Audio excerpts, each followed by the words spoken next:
Hey, it's Steve here from Vanderfield. We're in St George. I'm with Mick Kennedy from VNET, and Mick's just going to give us a very brief overview of why more and more farmers, especially in cotton, are using data over a period to evaluate their yield. And Mick was just telling me how the difference in yield can go from 5 bales to 10 bales a hectare.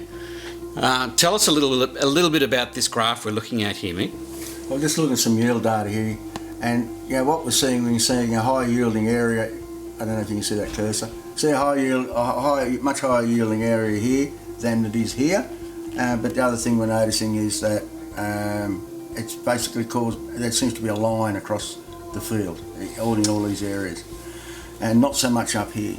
And we're starting to think that this has been caused by possibly the way it's been watered or the timing in the watering, and it's a significant difference in the bale. So on the area there's about 18 hectares, you're seeing a 3 to 4 bale difference in the yield.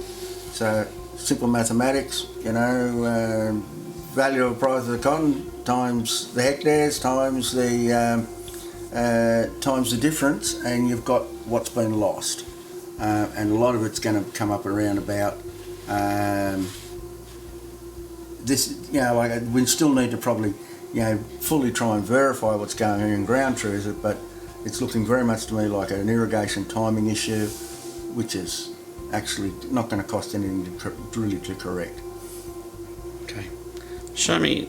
So let's go through this. How you were talking about the boundaries and the... Oh, they're bankless. This is a bankless channel design, so the water's going to run down here to a check here, and then flow once this field is watered, flow on to a check here. These fields look like they've been watered pretty much like a siphon field. The yield is reasonably uniform over the whole field. As we get further down and we get more water in the tail end. And banking up we're starting to see some change in yield through this part of the paddock. It's a question about whether or not it's an infiltration issue or a timing issue, but it's virtually across the rows. It's consistent. Need to ask some questions about it when you see things like that in the paddock. And without having the data and using the technology that's available, it's pretty hard to make these kind of evaluations, isn't it? Well, the grower's going to accept the fact that he got whatever he got. 9 bales. That's not a field total. That's that's not a field total. But he's going to accept the field total, whatever it was, and think it was good.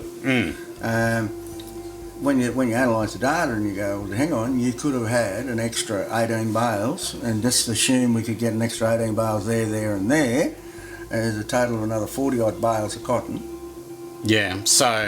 So when you're talking to a customer, you like to talk about the fact that they've missed out. Yeah, they've lost. And they've lost money because they weren't using the data. No, not so much they're not using the data. They've lost money, and they don't know they've lost it. Right. They don't know they've lost it. Okay. Right?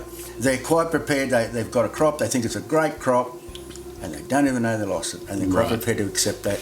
So what we're talking about is getting a full yield across the whole paddock. It's all about trying to get higher averages. Yeah. And better means across the whole farm. Okay.